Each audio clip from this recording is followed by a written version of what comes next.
Сәлеметсіңдер ме оқушылар? Адам және орта сабағы басталуға дайын болды. Мұғалім сендерге Чэй Ловсыңдэннің көкөніс базары туралы өлеңін таныстырсын. Өлеңді тыңдау барысында не туралы екенін мән бере отырыңдар. Жаңа көкөністер сатуға базарымды аштым мен. Кішкентай көжек жалғыз өзі күні бойы жұмыстады. Бота. Ақсора жатаған жусан бар ма? Ондай көкөніс жоқ. Картоп болса бар. Құлын. Қара сірік жусаны бар ма? Жоқ құлыншақ. Қайта капуста бар. Қозы.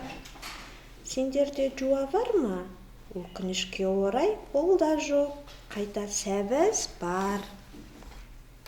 Уақ. Көк жауқазын гүлі бар ма? Жауқазын бізде жоқ. Орнына сарымсақ аласың ба? Бұзау. Дәмді селеу шөбі бар ма? Селеу шөбі бізде жоқ. Ал шаңбыр бар ғой. Дәмді қызыл сары сәбіз, ащы домалақ сарымсақ, сопақша сары шаңбыр, домалақ жасыл капуста, жақсы сарғыш картоп бар.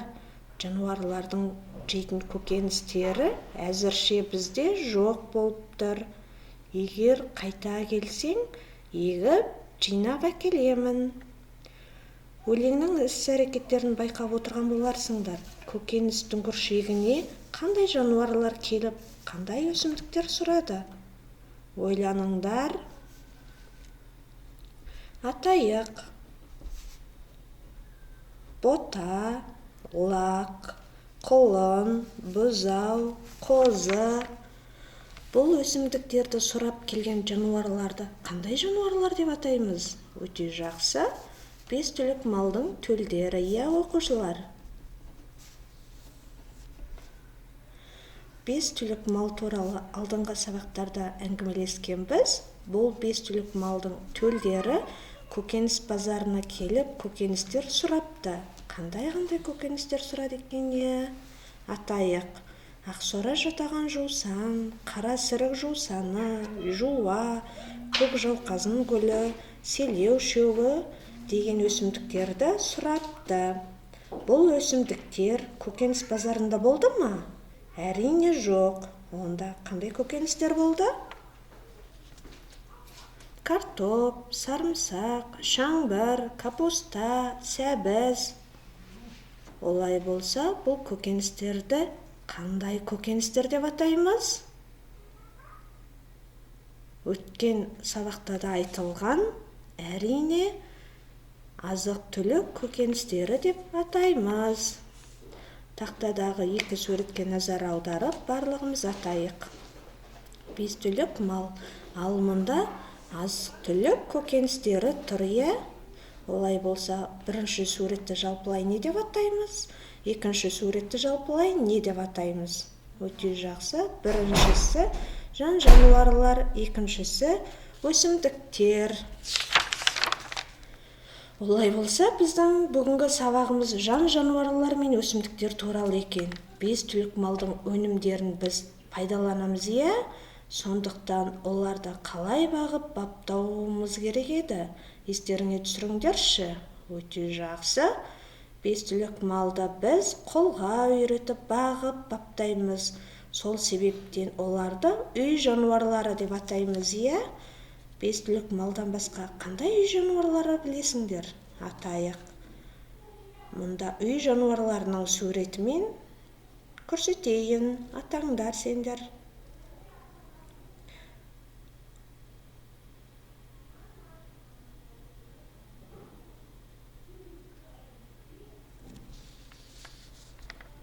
Өткен сабақта әңгімелескен үй жануарларының ішінде бұл үй жануарлары туралы айтылған, иә?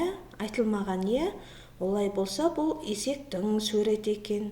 Есекті де адамдар бағып, қолға үйретіп, көлік ретінде пайдаланады екен. Және де қоянның суреті де тұр. Қоянды да біз қолға үйретіп асырайды екенбіз.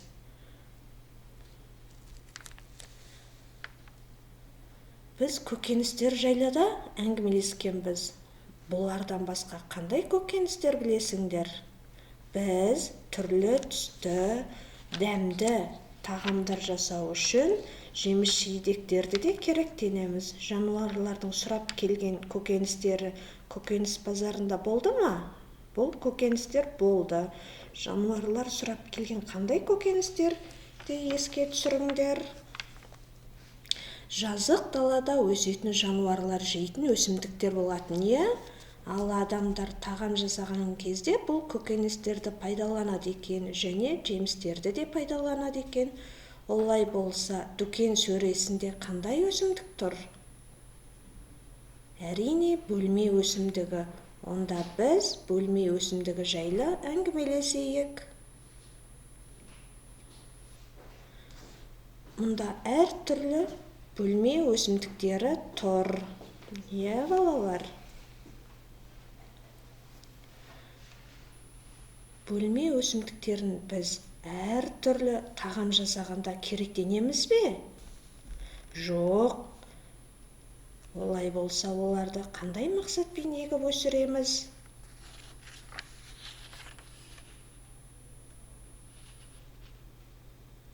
Өте жақсы, бөлме өсімдіктерін біз таза ауа сыйлайды екен, және де бөлмеге сән береді екен.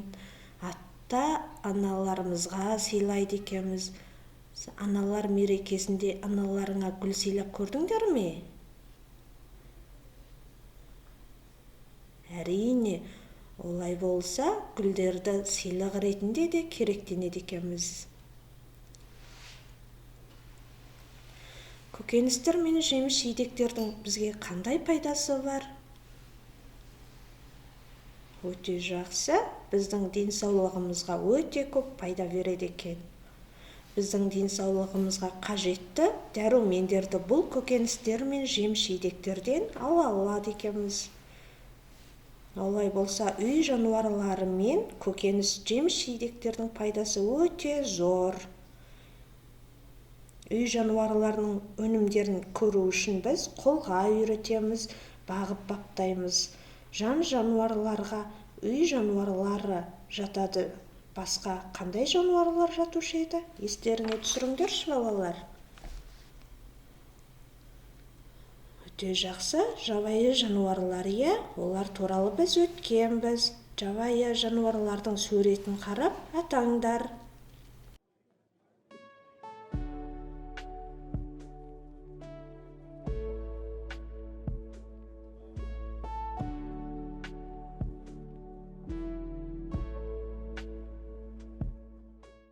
Жабайы жануарлардың атын дұрыс айтты деп сенемін. Үй жануарларында қоян бар екен. Жабайы жануарда да қоянның суреті бар екен. Олай болса, қоян сияқты кейбір жануарларды бізге қолға үйір болдырып асырауға болады екен.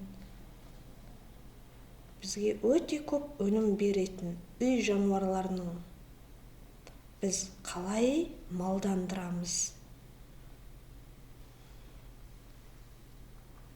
Өте жақсы, оларға қамқор боламыз, е? Өткен сабақта да айтылған. Оқулықтарыңның 75-ші беті.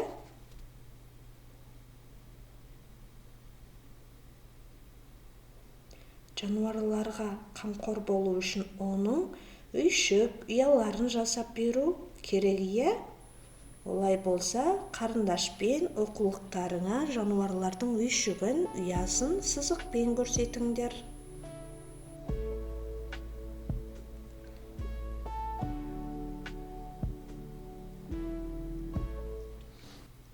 Келесі тапсырма экранды назар аударыңдар. Үй жануарлары бізге көптеген өнім береді. Олай болса, бұл заттарды қайдан аламыз? Дұрыс сәйкестіріңдер.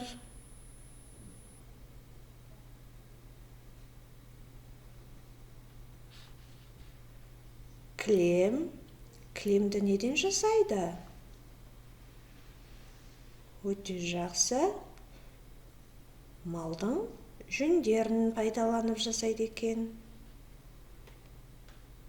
Келесі, төбет тымақ, мойынорауышты неден жасайды? Өте жақсы, малдың төбетін пайдаланып жасайды екен. Бұл етіктің суреті. Етікті неден жасайды деп ойлайсыңдар?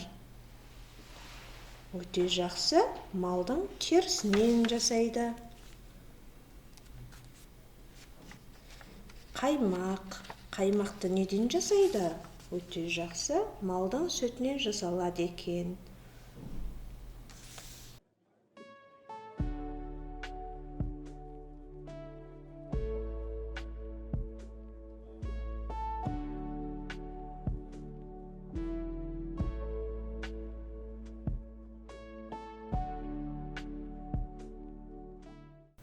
Үй жануарларының өнімдері туралы әңгімелестік және өсімдік жеміс-жидектерде бізге өте пайдалы болды.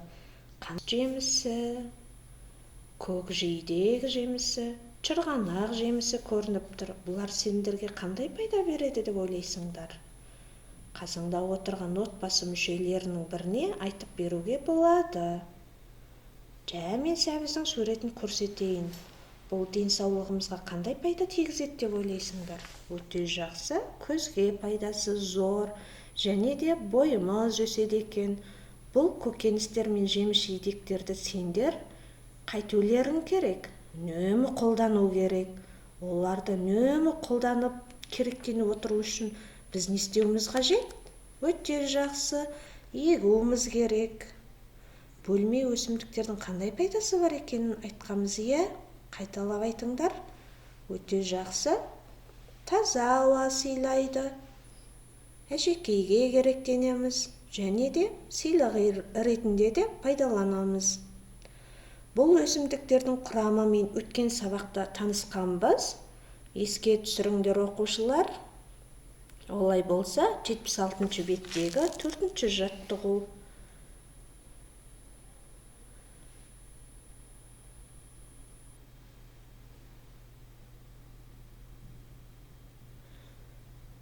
Бұл өсімдікке назар аударыңдар. Тапсырма өсімдіктің құрамдас бөліктерін атаңдар дейді.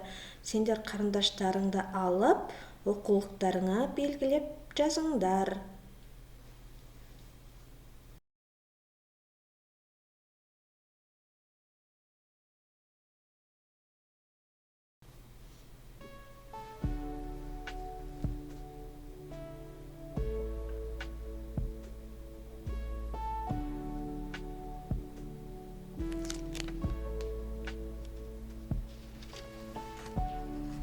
Экранда дұрыс жауап көрсетілген, өз істеген тапсырмаларыңмен сәйкестіріп көрсетіңдер және тексеріңдер.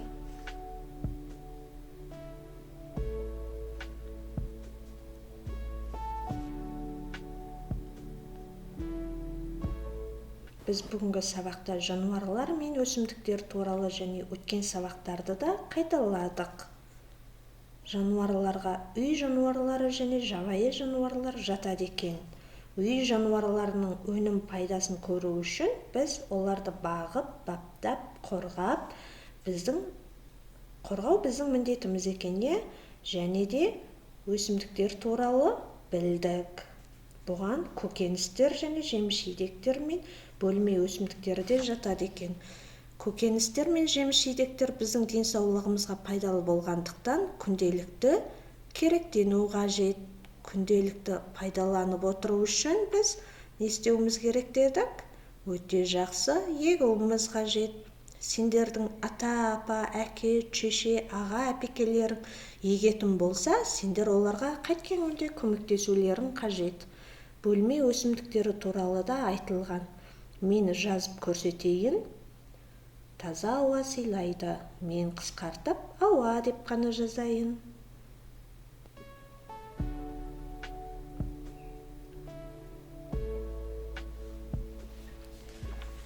Және қандай пайдасы бар дедік? Атаңдар. Бөлмемізді әшекейлейді екенбіз.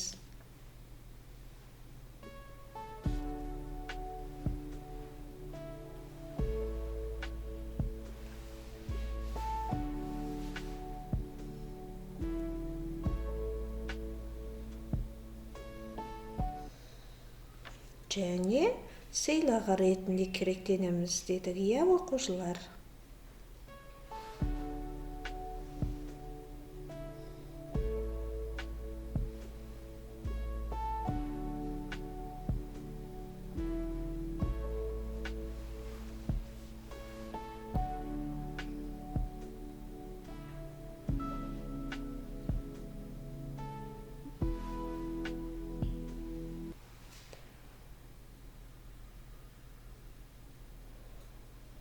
Олай болса, бүгінгі сабағымыз туралы дәптерімізге белгілеу жасайық.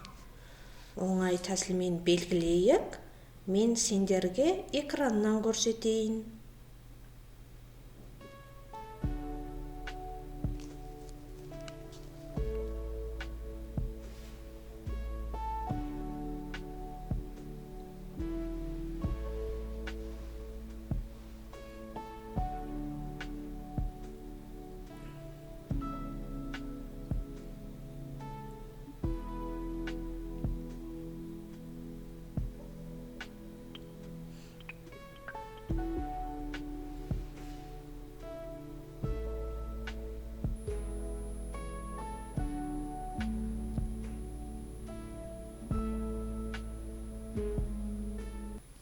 Дәптерлеріңе таза белгілеп алды дегенге сенімдімін.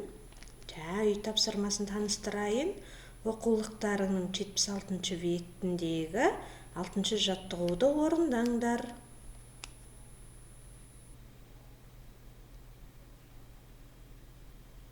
Сабаққа белсенді қатысқандарыңа рахмет, сау болыңдар.